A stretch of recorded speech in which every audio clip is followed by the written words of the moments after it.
Hello mga ka-ATV Vlog, samahan niyo akong ipaaraw sa baby ko. Tignan niyo araw, ang ganda. Sobrang matirik yung araw ngayon. Tara, samahan niyo akong paarawin yung baby ko. Alam niyo, kagabi, naisugod nga pala namin siya sa ospital dahil ang taas ng lagnat niya at sobrang tigas din ng ubo niya.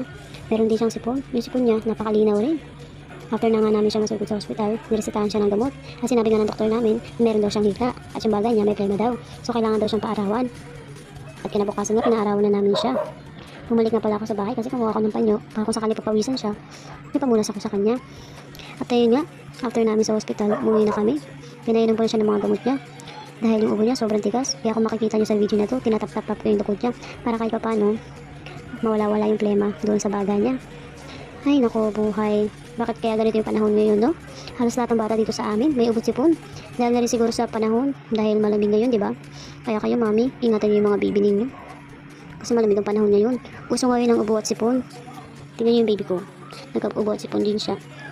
Kaya ang hirap pag magkasakit yung baby. Pero kahit pa paano, tingnan niyo naman yung baby ko. Napakalikot pa rin, napakasigla. Kahit may nararamdaman siya, masigla pa rin siya.